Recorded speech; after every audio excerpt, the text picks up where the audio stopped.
여러분 안녕하십니까. 유학식 목사입니다. 오늘은 예수님의 부활에 관한 빌라도의 보고서, 예수님의 부활에 관한 빌라도의 보고서에 대해서 말씀을 드리도록 하겠습니다. 터키 수도인 이스탄불에 가면은 15세기의 건축물, 15세기의 비잔틴 건축의 대표작이라고 할 수 있는 성 소피아 대성당이 있습니다. 소피아 이 대성당은 15세기 이전의 건축물과는 정말 그 규모와 모든 것이 엄청나게 다른, 그 규모가 굉장히 크고 웅장한 그런 건축물입니다. 지금 화면에 나가는 것이, 이 화면에 보이는 이 건축물이 바로 성 소피아 대성당입니다. 소피아 대성당은 세계 최초로 돔 건축물의 최초의 돔 건축물이기도 하고, 또 이 돔 그 높이만 하더라도 무려 60m, 요즘식으로 말하면 아파트 20층 높이의 그 엄청난 높이, 그리고 좌우 폭이 80m나 될 정도로 높이와 넓이와 폭과 그 규모가 어마어마한 건축물입니다. 그런데 이 건축물, 이 성 소피아 대성당에서 2002년도에 지하실 수리 공사를 하다가 전 세계가 깜짝 놀랄 만한 놀라운 문서가 하나 발견이 되어졌습니다. 그 문서가 무엇이냐면은 바로 로마 황제 티베리우스에게 보내는 예수 부활에 관한 빌라도의 보고서, 바로 그 문서가 성당 지하실에서 발견이 되어졌습니다. 다시 말씀드립니다마는 로마 황제 티베리우스에게 보내는 예수 부활에 관한 빌라도의 보고서가 2002년도에 성 소피아 성당 지하실에서 발견이 되어졌다는 사실입니다. 우리가 잘 아는 대로 빌라도라고 하는 사람은 성경에도 나와 있습니다만은, 그리고 성경에도 나와 있고, 그리고 전해지는 여러 가지 자료들, 역사적인 자료들에 따르면 빌라도는 성격이 소심하고 또 겁이 많은 사람이고, 또 그러면서 동시에 그는 악질적인 사람은 아니고 자기의 기본 양심은 가지고 있는 사람이었다, 그런 성격의 소유자였다 하는 사실입니다. 그런데 이 빌라도는 그러면 우리가 궁금하지 않습니까? 여러 가지로. 빌라도는 과연 예수님의 십자가 사건과 그 당시 예수님의 부활 사건과 이런 모든 것들에 대해서 로마 황제 티베리우스에게 어떤 보고를, 어떤 말을 했을까 하는 것이 얼마나 우리 궁금하지 않습니까? 그리고 또 이 빌라도의 보고서에는 성경에는 없는, 성경에 또 있다 하더라도 이렇게 잘 표현되어져 있지 않는 예수님의 인간 예수의 그 모습, 하나님의 아들로서의 그 주님의 모습, 이 모습이 어떤 모습이었을까? 예수님 이후로 우리 역사 속에서 많은 그림을 그리는 화가들이 그 예수님의 모습을 그림을 그렸습니다마는 이렇게 아주 상세하고 구체적으로 예수님의 모습을, 예수님을 직접 만나고 또 예수님을 가까이서 예수님과 대화를 나누고 했던 사람이 직접 들려주는 이런 이야기를 우리는 잘 접할 수가 없습니다. 그런데 이 빌라도 보고서에는 하나님의 아들로서의 주님의 모습, 그리고 인간 예수의 모습이 어떤 모습이었을까 하는 것에 대해서 짤막하게 기록되어 있지만은 그 모습이 아주 구체적으로 잘 표현되어져 있습니다. 그리고 또 하나, 우리가 예수님의 십자가 사건 처형을 했던 판결을 했던 당사자, 예수님의 부활 사건의 그 당사자, 예수님의 부활을 직접 그 많은 자료들을 모으고 그걸 또 보고서를 썼던 이 빌라도에게, 예수님 십자가 사건 처형의 당사자인 빌라도의 우리가 말을 들어봄으로써 우리 예수님의 부활에 대해서 우리가 더 실감나게 느끼고 경험하고 또 우리가 실감나게 우리 마음에 더 크게 와닿을 수 있을 줄로 믿습니다. 지금 나가는 것이 빌라도 보고서의 사본인데요. 원래 이 빌라도의 보고서는 종류가 여러 가지로 많이 있습니다. 그 당시 여러 가지 보고서 예수님의 유대 군중들의 폭동에 관한 것, 또는 예수님의 십자가 사건에 관한 것, 또는 부활에 관한 것, 그 당시 돌아가는 상황에 대한 것, 이런 그 모든 것들을 그때마다 로마 황제 티베리우스에게 보고서를 보내야 했지 않겠습니까? 당연히 그 보고서를 우리가 많이 보냈으리라고 추정할 수도 있습니다.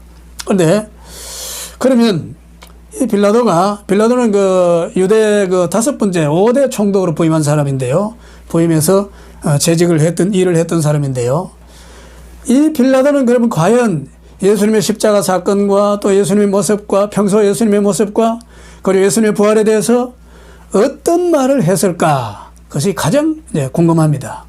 그래서 이 예수님의 부활에 관한 이 보고서 내용이 상당히 길기 때문에 다 말씀드릴 수는 없고 요약해서 자막과 함께 여러분들에게 말씀을 드리도록 하겠습니다. 과연 빌라도는 로마 황제 티베리우스에게 예수님의 십자가 사건 부활에 대해서 이 모든 것들에 대해서 어떤 말을 했을까요? 그리고 이 편지를 받아본 로마 황제 티베리우스는 또 어떤 반응을 보였을까요? 여러 가지로 우리가 궁금합니다. 자, 그러면 이제 로마 황제 티베리우스에 관한 예수 부활에 관한 빌라도의 보고서를 제가 읽어드리도록 하겠습니다. 로마 황제 티베리우스에게 보낸 총독 빌라도의 보고서. 각하께 문안 인사를 올립니다. 제가 총독으로 다스리는 지역에서 최근 수년 동안에 일어난 사건은 나라의 운명까지도 뒤바뀌게 할 수 있는 중대하고 충격적인 일이기에 각하께 자세히 알려드리고자 합니다. 이 지역에 심한 폭동이 일어나 그 폭동을 잠재우려고 원치 않는 일이었지만 희생양으로 예수라고 하는 청년을 십자가에 처형을 하였습니다. 그리고 일이 다 끝난 줄 알았는데 더 큰 혼란에 빠지게 됐습니다. 그 이유는 그 청년이 다시 살아나 부활했기 때문입니다. 그가 묻힌 무덤은 비었고 그 제자들은 용기를 내어 예수가 부활했다고 전파하고 있습니다. 유대 제사장들은 그 청년 예수의 시체를 그의 제자들이 훔쳐갔다는 소문을 퍼뜨리고 있으나 제가 최선을 다해 조사해 본 바로는 돌아가며 교대로 삼엄한 경비를 하고 있는 파수꾼의 경계를 뚫고 무덤을 열고 시체를 훔쳐갔다는 것은 결코 성립이 되지 않습니다. 얼마 전 저는 그 청년 예수를 군중들 속에서와 저의 총독청 접견실에서 직접 만나본 적이 있습니다. 그를 처음 만났을 때의 충격도 아직 생생하게 저의 기억 속에 남아 있습니다. 저는 지금까지 그렇게 마음을 사로잡는 평온하고 자비로운 얼굴을 본 적이 없습니다. 그 청년 예수의 생애는 마치 진흙이 토기장이의 손에 있듯이 모든 것이 그의 손에 있음을 증명하고 있습니다. 따라서 그 제자들의 주장은 모두 사실일 수밖에 없다고 감히 말씀을 드립니다.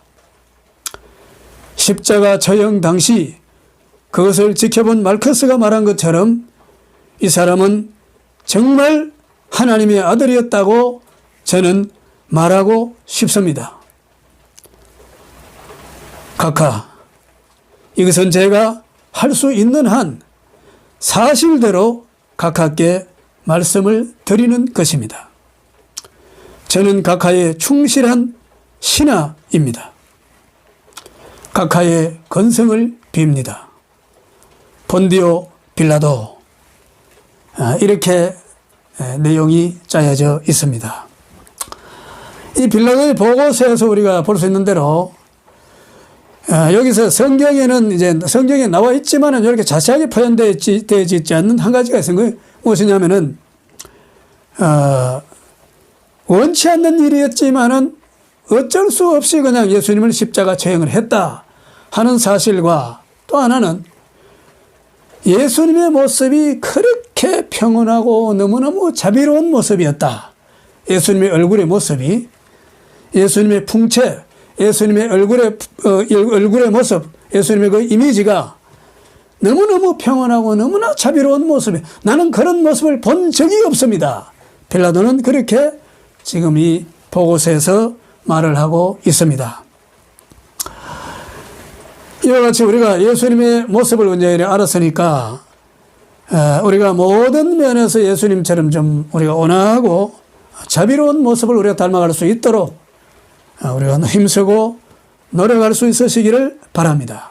그리고 또 하나는 빌라도 그 예수님 십자가 처형의 당사자인 빌라도 보고서의 말을 통해서 우리가 알 수 있는 것처럼 예수님의 부활에 대해서도 실감나게 우리가 체험을 하고 느끼고 또 예수님의 능력을 옷 입고 그렇게 예수님의 부활의 능력을 옷 입고 그렇게 살아갈 수 있으시기를 예수님의 이름으로 축원을 드립니다.